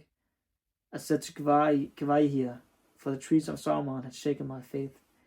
They paid tribute of horses, he answered, and sent many yearly to Mordor, so it is said, but they have not yet under the yoke. But if Saruman has become evil, as you say, then the doom cannot be long delayed.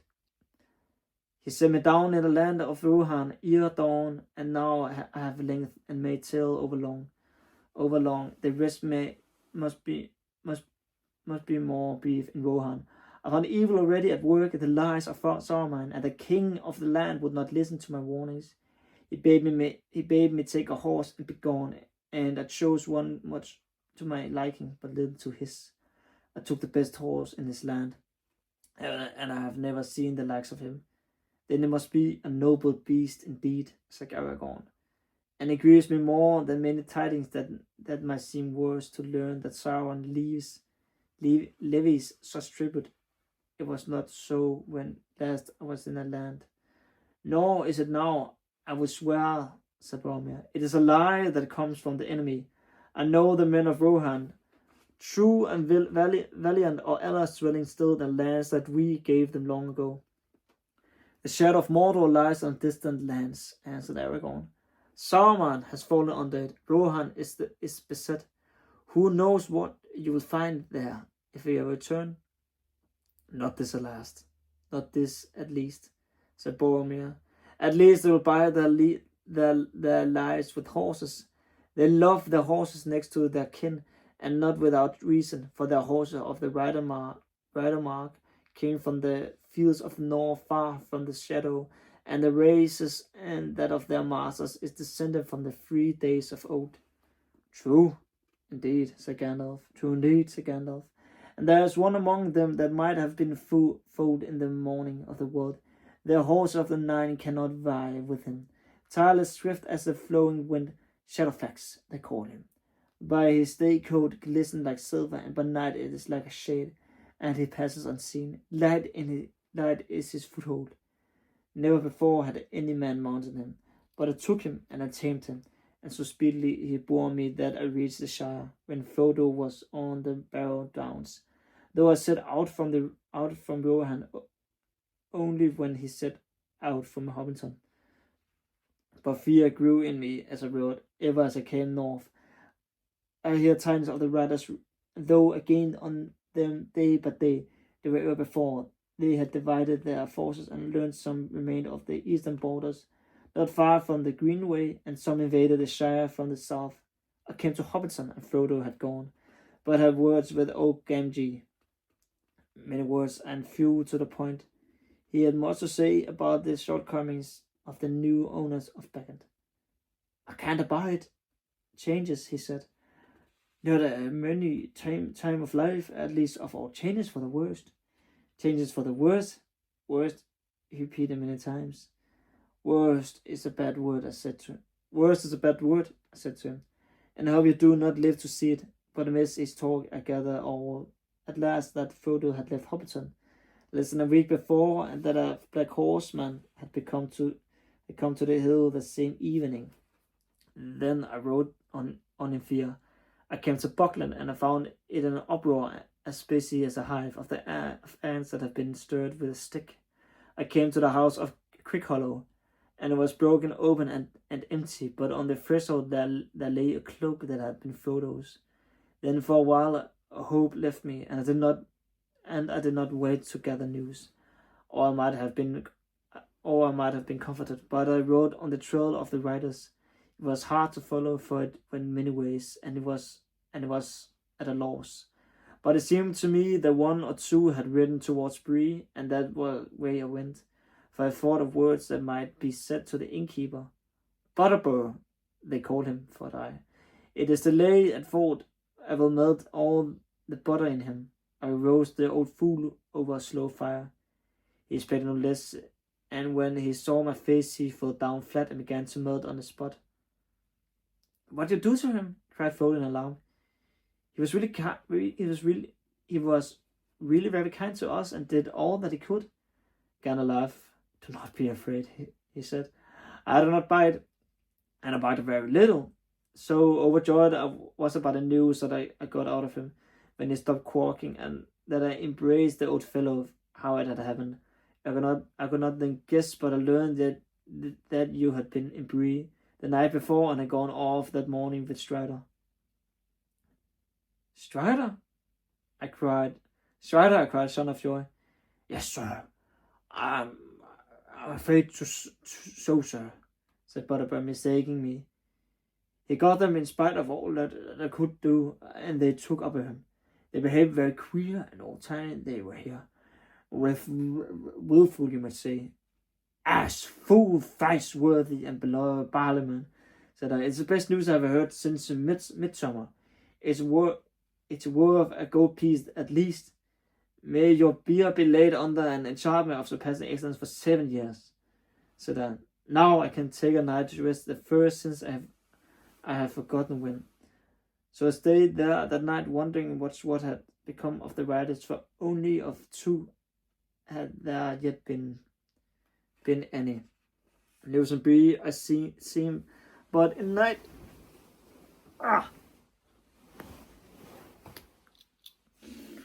But in night we heard none. But in night we heard more. 5 at least came from the west, and they flew down the gates and passed through Bree like a howling wind, and the Bree folk are still shivering, expecting the end of the world. I got up before dawn and went after them. I do not know, but it seems clear to me that this is what happened. The captain remained in secret away south of Bree, while 2 rode ahead through the village, and 4 more invaded the shire. But when these were foiled in Bree and the Crick Hollow, they returned to the captain with tidings, and so left the road unguarded for a while, except by the spies. The captain then sent some eastward straight across country, and he himself with the rest rode along the road. In great wrath. I galloped to Weathertop like a gale, and I reached it before sundown on my 2nd day before Bree. And they were there before me. They drew away from me, for they felt the coming of my anger, and they dared not face it while the sun was in the sky. But they closed round at night, and I was besieged on the hilltop in the old ring of Amonsul. I was hard put to it indeed. Such light and flame cannot have seen on Weathertop since the war beacons of old. At sunrise I escaped and fled towards the north. I could not hope to do more. It was impossible to find you, Frodo, in the wilderness. It would have been folly to try with all the 9 at my heels. So I had to trust Aragorn, but I had hoped to draw some of them off, and yet reach Rivendell ahead of you, and send out help. 4 riders did not indeed follow me, but they turned back after a while and made for the fort. It seems that helped little, for there were only 5, not 9, when your camp was attacked.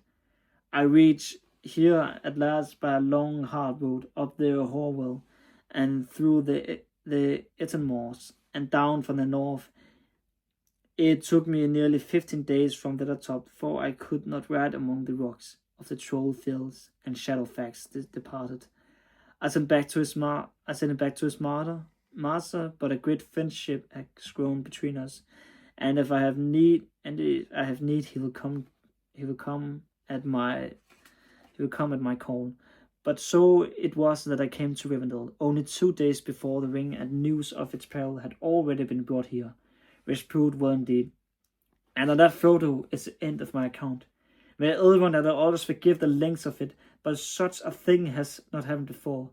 That Gandalf broke tryst, and did not come when he promised. An account to the ring bearer of so strange an event was required, I think. Well, the tale is now told from first to last. Here we all are, and here is the ring, but we have not yet come any nearer to our purpose. What shall we do with it? There was a silence at last. Elrond spoke again. This is grievous news concerning Saruman, he said. For we trusted him, and he is deep in all our counsels. It is perilous to study too deeply the arts of the enemy, for good or for ill. But such faults and betrayals, alas, have happened before. Of the tales that we have heard this day, the tale of Frodo was most strange to me. I have known few hobbits, save Bilbo here, and it seemed to me that he was not so alone and singular as I had thought of him. The world had changed much since I last was on the westward roads. The Barrow Wights we know by many names, and of the old forest many tales that have been told. All that now remains is but an outlier of it northern march. Time was when a squirrel could go from treetop to treetop, from what is now the Shire to Dunderland, west of Isengard in those lands journey once, and many things were wild and strange and new, but a forgotten woods and hills long ago, and even then was older than the old. There was not then his name Eowyn Ben Adar was called him. We called him oldest and fatherless, but many another name he has since been given by other folk, formed by a dwarf, oral by Northmen, and other names beside. He is a strange creature, but maybe I could have summoned him to our council. He would not have come, said Gandalf. Could we not still send messages to him and obtain his help? Asked Erestor. It seems that he has power even over the ring. No, I should not have put it so, said Gandalf. Say rather that the ring has no power over him. He is his own master, but he cannot alter the ring itself, nor break its power over others. And now he is withdrawn into a little land with bounds, and that he has set, though none can see him, waiting perhaps for a change of days. He will not steep beyond them, but within those bounds nothing seemed to dismay him, said Erestor. Will he not take the ring and keep it there forever harmless? No, said Gandalf. Not willingly. He might do so if all the free folk of the world begged him, but he will not understand the need. And if he were given the ring, he will not soon forget it, or most likely throw it away. Such things have no hold on his mind. He will be a most unsafe guardian, and that alone is an answer enough. But in any case, said Glorfindel, to send the ring to him would only postpone the day of evil. He is far away. We could not now take it back to him, unguessed, unmarked by any spy. And even if we could, soon or late the Lord of the Rings would learn of its hiding place and would bend all his power towards it. Could that power be defied by Bombadil alone? I think not. I think that in the end, if all else is conquered, Bombadil will fall, less as he was first, and then night will come. I know little of Eowyn, save the name, said Galdor, but Glorfindel, I think, is right. Det lige ses, at Bombadil en mand, der en menneske, en eller anden væsen, der født før og efter. Han er før alting, og vil eksistere efter alting. Han sådan synger og danser på alting, og sådan, han er meget mystisk. Han er både mindre end en elver og større end en dværg, men også på samme tid mindre end en menneske og højere end et menneske. Det er lidt mærkeligt. Meget interessant karakter. I know little of Eowyn save the name, said Galdor, but Glorfindel I think is right. Power to defy an enemy is not in him, unless such power is the earth itself, and yet we see that Sauron can torture and destroy the very hills. But power still remains lie with us, here in Imladris, or they Círdan at the havens or in Lorien. But have they the strength? Have we here the strength to withstand the enemy? The coming of Sauron at last, when all the else is overthrown. I have not the strength, said Elrond. Neither have they. Then if the ring cannot be kept from him forever by strength, said Glorfindel, two things only remain for us to attempt, to send it over the sea or to destroy it. But Gandalf has revealed to us that we cannot destroy it by any craft that we here possess, said Elrond, and they who dwell beyond the sea would not receive it. For good or ill, it belongs to Middle-earth. It is for us who still dwell here to deal with it.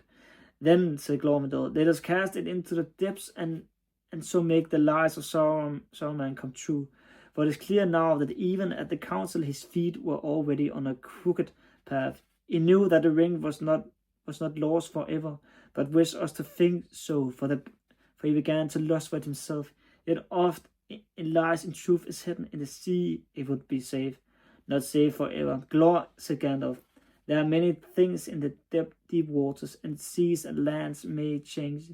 It is not our part here to make thought only for a season, and for a few lives of men of our passing age of the world. We should seek a final end of this menace, even if we do not hope to make one, and that we shall not find on the roads to the sea, said Galdor. If the return to Elrond be brought to dangers, then flight to the sea is now for the gravest peril. My heart tells me that Sauron will expect us to take the western way. When he learns what has befallen, he soon will. The nine have been unhorsed indeed, but that is but a respite ere they find a new steeds and swifter. Only the warning might of Gondor stands now between him and a march in power along the coast in the north, and if he comes on assailing the white towers and the havens hereafter, the ills may have no escape from the lengthening shadows of Middle Earth. Long yet will that march be delayed, said Boromir. Gondor won't, Wayne should say, but Gondor stands, and even the end of its strength is still very strong. And yet its villains can no longer keep back the nine, said Galdor, and other roads he may find that Gondor does not guard.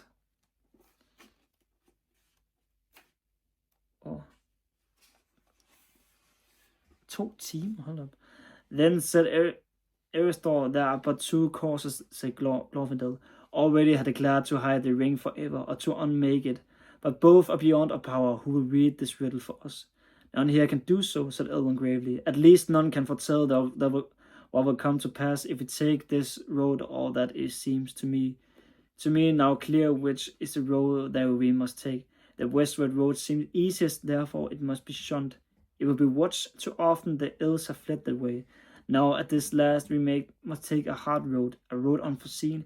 There lies a hope, if hope it be, to walk into peril to Mordor. We must send the ring to the fire.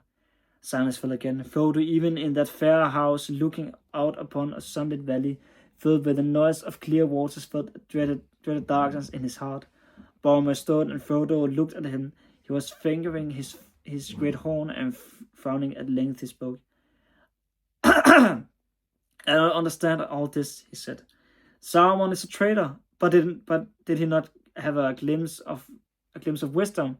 Why do you speak ever of hiding and destroying? Why would we not think that the great ring had come into our hands to serve us in the very hour of need?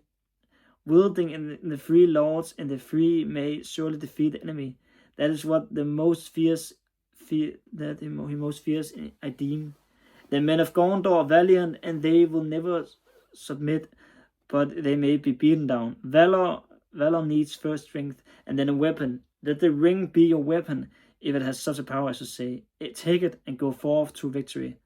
Alas, no, said Elrond, we cannot use the ruling ring that we now know too well. It belongs to Sauron and was made by him alone, and it's altogether evil. Its strength, Boromir, is too great for anyone to wield at will, save only to those who have already a great power of their own. But for them it owes an even deadlier peril. Their very desire of it corrupts their heart. Consider Saruman.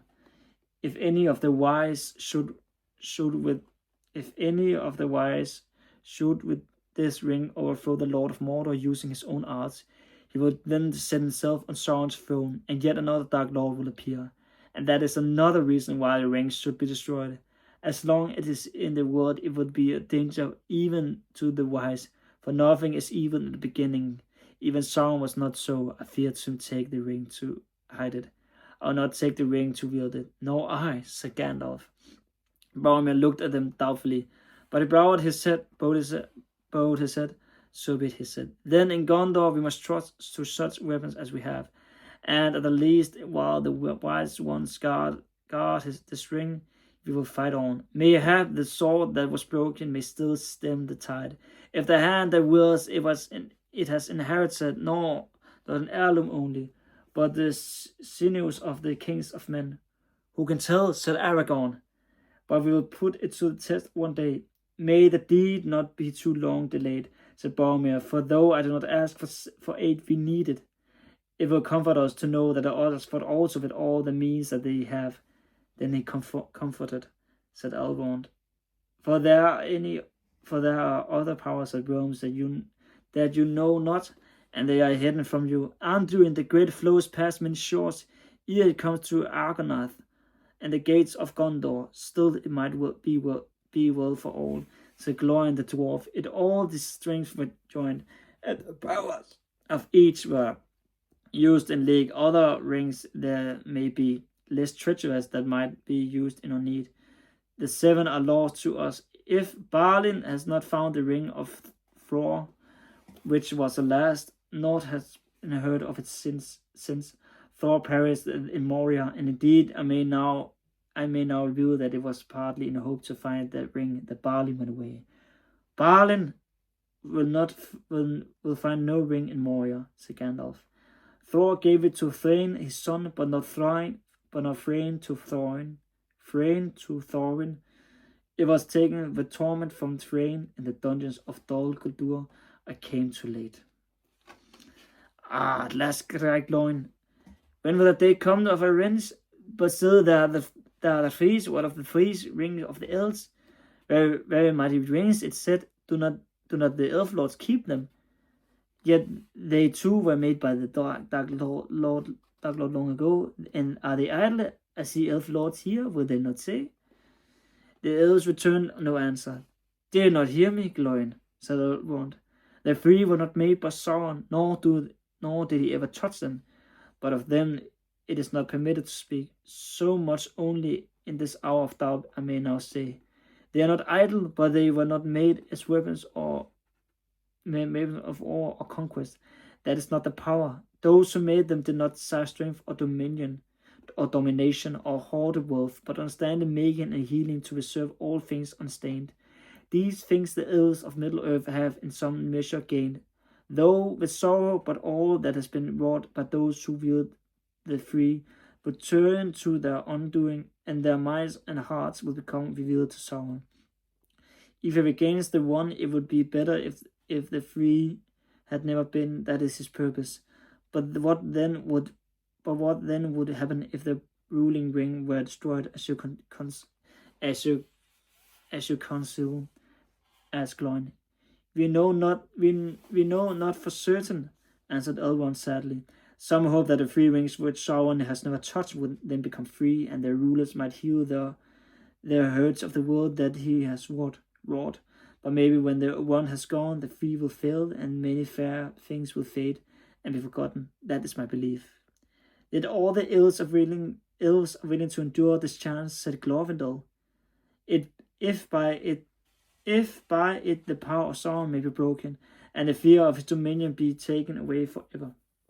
Thus return once more to the destroying of the ring, said Erestor. And yet we come no nearer. What strength have we for the finding of the fire in which it was made? That is the path of despair, of folly, I would say, if the long wisdom of Elrond did not forbid me. Despair of folly, said Gandalf. It is not despair, for despair is only for those who see the end beyond all doubt. We do not. It is wisdom not recognized necessity when all other causes have been weighed. Though as folly it may appear to those who cling to the false hope, will that folly be a cloak of veiled before the eyes of the enemy? For he is very wise and weighs all things to a necessity in the scales of his malice. But the only measure that he knows is desire for power, and so he judges all hearts. Into his heart the thought will not enter that any will refuse it, that having the ring we may seek to destroy it. If we seek this, we shall put him out of reckoning. At least for a while, said Elrond. The road must be trod, but it will be very hard, and neither strength nor wisdom will carry us far from it. This quest may be attempted by the weak with as much hope as the strong, yet such is oft the course of deed that move the wheels of the world. Small hands do them because they must, while the eyes of the great are elsewhere. Very well, Master Elrond, said Bilbo suddenly. Say no more. It is plain enough what you're pointing at. Bilbo, the silly hobbit, started this affair, and Bilbo had better finish it all himself. I was very comfortable here and getting on with my book. If you want to know, I'm just writing an ending for it. I thought of putting, and he lived happily ever afterwards to the end of his days. It's a good ending, and none the worse for having been used before. Now I shall have to alter that. I do not look like coming true. It does not look like coming true, and anyway, there will evidently have to be several more chapters. If I live to write them, it's a frightful nuisance when I ought to start. Bowman looked in surprise at Bilbo, but the laughter died on his lips when he saw that all the others regarded the old hobbit with grave respect. Only Glorian smiled, but his smile came from old memories. Of course, my dear Bilbo, said Gandalf. If you had really started this affair, you might be expected to finish it. But you know well enough, But you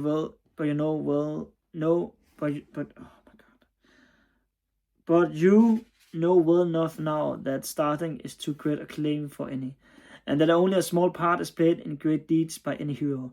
You need not bow, though the word was meant, and we do not doubt that on the jest you are making a valiant offer. But one beyond your strength, Bilbo. You cannot take this thing back. It has passed on. If you need my advice any longer, I should say that your part is indeed, unless as a recorder.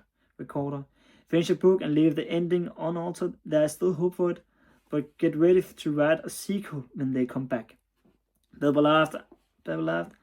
I have never known you give me pleasant advice before, he said. As all your unpleasant advice has been good, I wonder if this advice is not bad. Still, I do not suppose I have the strength or luck left to do with the ring. It is grown, and I have not. But tell me, what do you mean by they? The messengers who were sent with the ring. Exactly. And who are they to be? That seems to be what this council has to decide. And all that it has to decide, elves may thrive on speech alone, and dwarves endure great weariness. But I am only an old hobbit, and I miss my meal at noon. Can we think of some names now, or put it off till after dinner? No one answered. The noon bell rang. Still no one spoke. Frodo glanced and at all the faces, but they were not turned to him. All the council sat with downcast eyes, if in deep thought. A great dread fell on him as he was awaiting the pronouncement of some doom that he had long foreseen, and vainly hoped it might after all never be spoken. An overwhelming longing to rest and remain at peace, but Bilbo's side in Rivendell filled all his heart. At last, with an effort he spoke, and wanted to hear his own words, as with some other will was using his small voice. I will take the ring, he said, though I do not know the way. Elrond raised his eyes and looked at him, and Frodo felt his heart pierced by the sudden keenness of the glance. If I understand all right all that I have heard, he said, I think that this task is appointed for you, Frodo, and that if you do not find a way, no one will. That is the hour of the Shire folk, when they arise from their quiet fields to shake the towers and councils of the great, who all the wise could have foreseen it. Or if they are wise, why would they expect to know it until the hour has struck? But it's a heavy burden, so heavy that none could lay it on another. I do not lay it on you, but if you take it freely, I would say that your choice is right. And though all the mighty elf friends of old Hadar and Húrin and Túrin and Beren himself are assembled together, your seed should be among them. But you won't send him off alone, surely, master, cried Sam, unable to contain himself any longer and jumping up from the corner where he had been quietly sitting on the floor. No, indeed, said Elrond, turning towards him with a smile. You, at least, shall go with him. It is hardly possible to separate you from him.